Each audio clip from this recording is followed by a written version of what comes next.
Estamos estudando lições do Êxodo neste mês agora, de julho e agosto, e tem tanta coisa para aprender. Lembrando que o Êxodo foi a libertação do povo de Deus que era escravo no Egito e a sua jornada até a terra prometida, que levou cerca de 40 anos. O libertador, Moisés, e hoje vamos aprender sobre o chamado de Moisés. Convido você a abrir a sua Bíblia em Êxodo capítulo 3. Leremos alguns versos. Esse estudo está em Êxodo 3 e 4. Diz assim a palavra de Deus: apacentava Moisés o rebanho de Jetro, seu sogro, sacerdote de Midian, e levando o rebanho para o lado ocidental do deserto, chegou ao monte de Deus, a Horebe, que é o Sinai, tá, irmãos? Apareceu-lhe o anjo do Senhor numa chama de fogo, no meio de uma sarça. Moisés olhou, e eis que a sarça ardia no fogo, e a sarça não se consumia. Então disse consigo mesmo: irei para lá e verei essa grande maravilha, porque a sarça não se queima. Vendo o Senhor que ele se voltava para ver, Deus, do meio da sarça, o chamou e disse: Moisés, Moisés. E ele respondeu: eis-me aqui. Deus continuou: não te chegues para cá, tira as sandálias dos teus pés, porque o lugar em que estás é terra santa. Disse mais: eu sou o Deus de teu pai, o Deus de Abraão, o Deus de Isaque, o Deus de Jacó.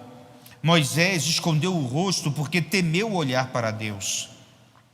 Disse-lhe ainda o Senhor: certamente vi a aflição do meu povo que está no Egito, e ouvi o seu clamor por causa dos seus exatores, conheço-lhe o sofrimento. Por isso desci, a fim de livrá-lo da mão dos egípcios, e para fazê-lo subir daquela terra a uma terra boa e ampla, terra que mana leite e mel, o lugar do cananeu, do eteu, do amorreu, do ferezeu, do eveu e do jebuseu. Pois o clamor dos filhos de Israel chegou até mim, e também vejo a opressão com que os egípcios o estão oprimindo. Vem agora, e eu te enviarei a Faraó, para que tires o meu povo, os filhos de Israel, do Egito. Então disse Moisés a Deus: quem sou eu para ir a Faraó e tirar do Egito os filhos de Israel? E Deus lhe respondeu: eu serei contigo, e este será o sinal que eu te enviei. Depois de haveres tirado o povo do Egito, servireis a Deus neste monte. Em seguida, Moisés começa um diálogo com Deus. Deus vai mostrar toda a sua glória, o seu poder e o seu nome. E Moisés vai perguntar: quem eu vou dizer que me enviou? E Deus responde: eu sou o que sou. Eu sou, te enviou. É a tradução no hebraico das palavras Jeová, ou Javé, ou Iavé. Até hoje não se sabe a pronúncia exata, pois os judeus não falavam e não falam o nome de Deus como está. Eles simplesmente silenciam em respeito ao Senhor. E então Deus fala com Moisés.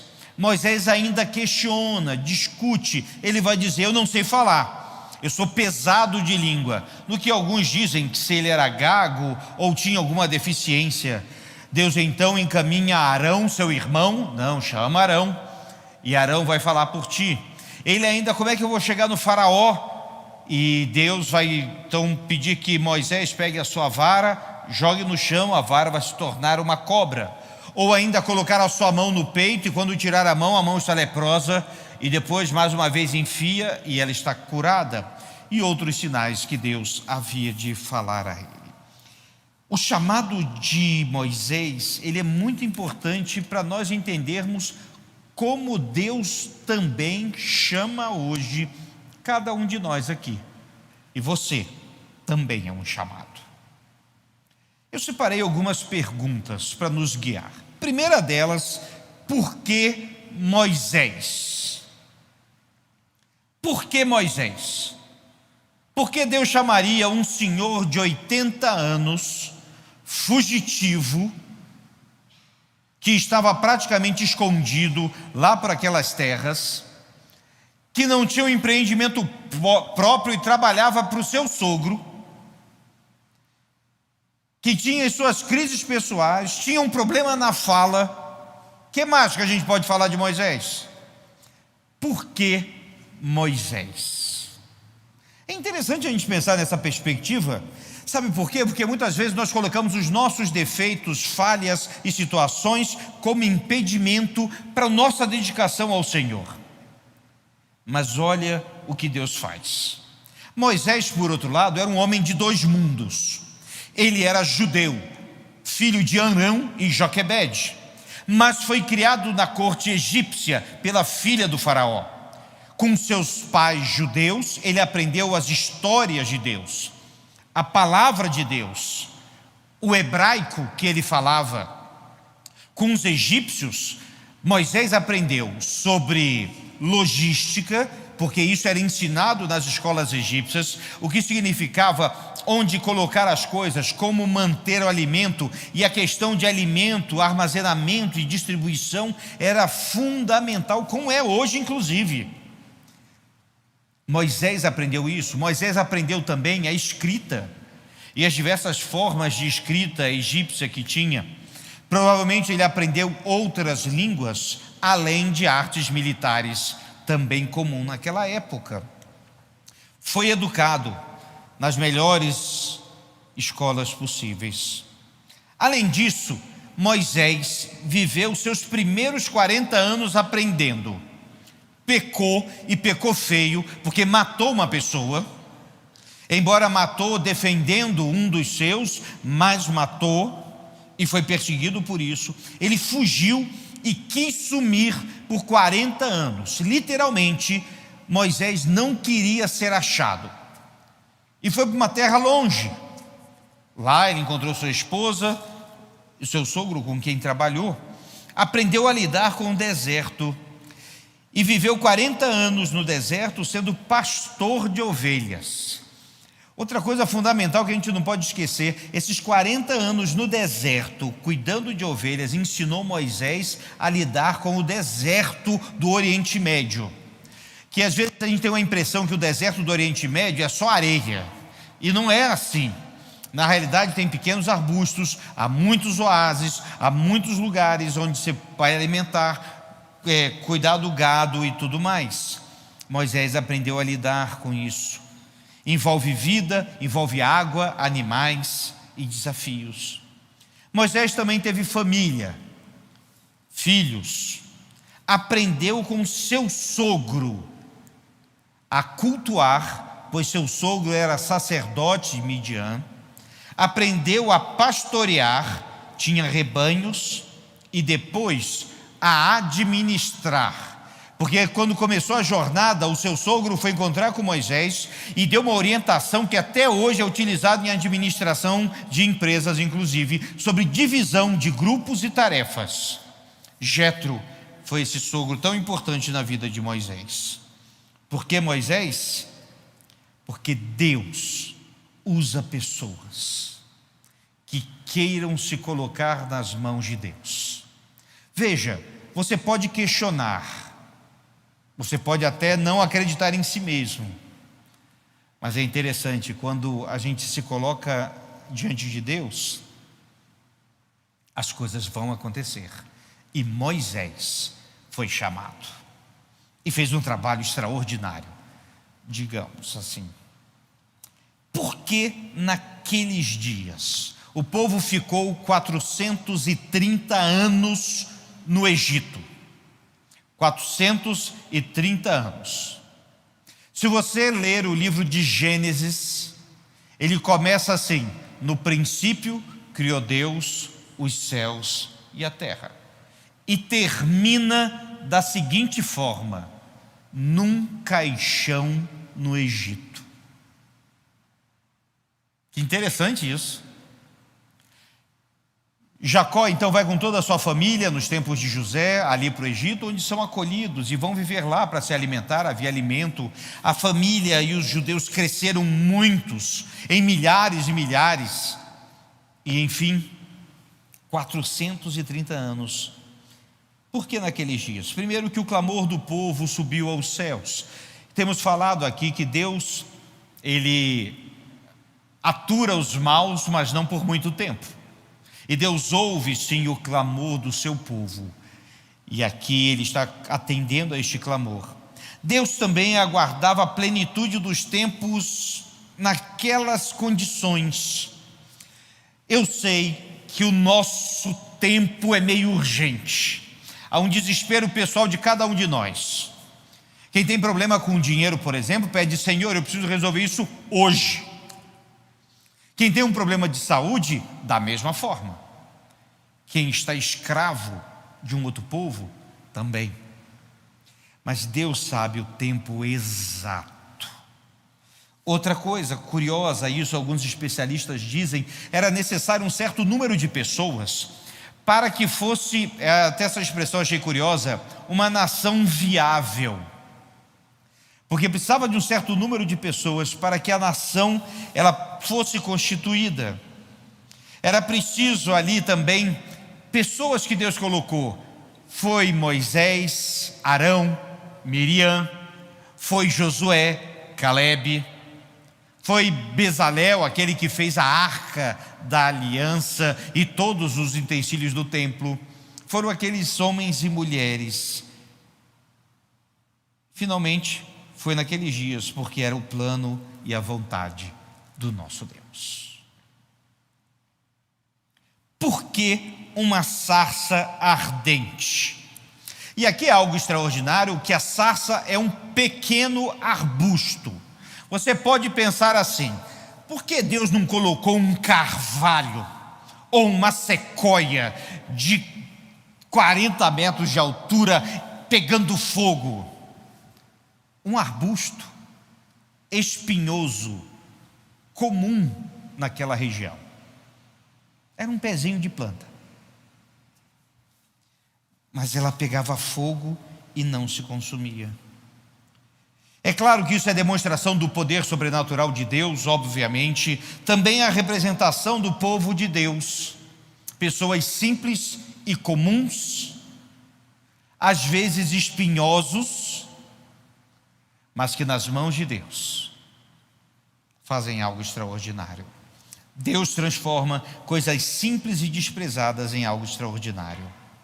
E veja, não era apenas a sarça, essa planta, era o fogo, era a palavra e era a terra.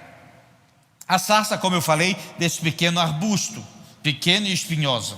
O fogo sempre foi símbolo da presença de Deus, do poder de Deus e da justiça de Deus. Eu sempre falo, tem muita gente por aí que fala: Senhor, manda fogo do céu. Cuidado com isso, porque essa expressão significa justiça de Deus também. Por isso Sodoma e Gomorra foram destruídos, exatamente porque caiu fogo do céu e consumiu. Elias, quando foi fazer o sacrifício, orou e veio fogo do céu para consumir o sacrifício. Era símbolo de poder. E um detalhe importante: o fogo que queima não queimava. A palavra, diz a palavra de Deus, que do meio da sarça ardente veio a voz de Deus. E meus irmãos, isso ainda é mais extraordinário, sabe por quê? O nosso Deus, a quem servimos, esse mesmo Deus de Abraão, de Isaac e Jacó, ele não possui forma corpórea.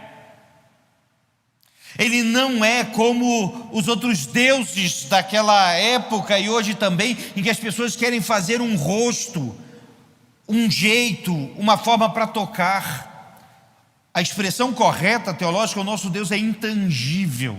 Na realidade, Ele é extraordinariamente poderoso, grande, eterno e presente aqui.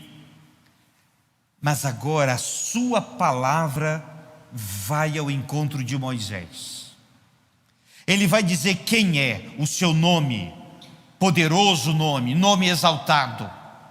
Ele vai dizer do desafio que tem ali, de como ele ouviu a oração do povo. A palavra de Deus, meus irmãos, ou melhor, as palavras de Deus ditas ali, se transformariam na palavra de Deus que nós temos aqui, e vai ficar gravado nos corações e mentes daquele povo, e no nosso também, a palavra. E a terra, porque tinha a sarça, o fogo, a palavra, mas a terra, porque quando ele chega perto, diz: tira a sandália, porque onde você está é terra santa. Lembrando que é terra santa não é porque tem aquele endereço, é porque a presença do Senhor está ali. E por isso, quando estamos aqui em culto, ou onde 2 ou 3 estiverem reunidos no nome do Senhor, ali é terra santa também, na presença do nosso Deus. Por que a indecisão de Moisés? A gente vai acompanhar a partir da metade do capítulo 3 e no capítulo 4 um diálogo com Moisés querendo desistir. Queixou da sua boca, ele não sabe falar direito. Queixou do faraó, que era grande e poderoso. Queixou que as pessoas não vão ouvi-lo. Queixou de várias coisas e foram inventando e foi colocando questionamento. Mas olha que interessante. É claro que diante daquele desafio, Moisés teve medo. Veja bem, o medo, em certa medida, ele faz parte da nossa vida. Sabe quando a gente tem que resolver uma grande questão e dá um medinho assim, em como eu vou fazer isso? Só que não era só um probleminha. O que Moisés recebeu ali era o desafio de libertar um povo com milhares de pessoas, enfrentar o maior exército do mundo da época, a pessoa mais poderosa, que era o faraó, transportar esse povo, atravessar um deserto, chegar numa outra terra, onde teriam que lutar, batalhar e vencer. Foi isso que Moisés recebeu. Claro que ele teve um certo receio, mas Moisés também tinha uma coisa importante, que é a profunda consciência de si mesmo, e isso também é importante. Graças a Deus, e a gente vê aqui que Moisés não foi aquele que, quando foi chamado, ele diz: pode deixar, Deus, deixa comigo, não precisa nem se preocupar, não precisa nem desses sinais aqui não, eu dou um jeito, eu sou bom, eu resolvo isso. É claro que Deus não vai chamar pessoas assim. Moisés sabia quem ele era, as suas limitações, os seus pecados, os seus erros, e seguiu firme. Talvez ele teve uma crise de fé, e olha que ele estava vendo uma sarça ardente, ouvindo a voz de Deus. A voz de Deus. Bem, é interessante que Moisés teve que ser dissuadido por Deus. E para cada oposição que Moisés deu, Deus deu a solução. Eu achei interessante, e eu gosto disso, Deus insistiu com Moisés. Eu creio que Deus insiste com a gente também. Insiste com a gente. Por isso que a gente vê tantas segundas chances na Bíblia. Deus insiste. Jesus Cristo insistiu com seus discípulos até o final. Deus insiste com você. Ele não desiste de você. E até o último segundo, até o último fôlego de vida, ainda tem esperança. E Deus insiste com cada um de nós. Ele mostra isso com Moisés. E finalmente, qual era o plano? Diante daquele chamado, qual era o plano? Atente para isso. O plano era Jesus vir ao mundo para salvar. Simples assim. Aquele momento ali fazia parte do plano eterno de Deus para salvar o homem em Jesus Cristo, nosso Senhor. O que aconteceria ali no Egito há milhares de anos atrás, ecoou em Jerusalém há 2000 anos atrás e até hoje alcança pessoas. O plano de Deus, ele atravessa a história, atravessa as nossas vidas, as nossas famílias, a nossa própria história. O plano de Deus era que Jesus Cristo viesse. E precisava daquele homem lá, aquele senhor de 80 anos, para fazer a diferença. Havia de ser num lugar a vinda de Jesus, e seria aquela terra prometida, dita aqui, terra que mana leite e mel, terra de Israel. Havia de ser de uma descendência, e Jesus era da descendência da tribo de Davi, da tribo de Judá, uma daquelas tribos que estavam ali. Havia de ser debaixo de uma lei que foi dada por Deus a Moisés. Havia de ser de um exemplo que foi a libertação da escravidão. E hoje somos libertos da escravidão do pecado, do mal e da morte em Cristo Jesus. Havia de ser a formação de um povo, de uma cultura, de uma religião, de uma língua, porque foi Moisés que organizou o hebraico, e de uma fé. Cremos num único Deus, eterno, verdadeiro, todo-poderoso, Criador dos céus e da terra, Deus de Abraão, Deus de Isaque, Deus de Jacó, que enviou Jesus Cristo para nos salvar. E por isso damos graças a Deus pelo chamado de Moisés, por essa vida. E colocamos agora as nossas vidas diante de Deus, porque Deus insiste com você. E talvez você tenha fugido de Deus de um chamado. Chamado não é apenas para ser pastor e missionário. O chamado é para tantas coisas, para servir ao Senhor. O que Deus tem te chamado, o que Deus está insistindo com você, é tempo de pensar nisso. Vamos ficar de pé e vamos cantar.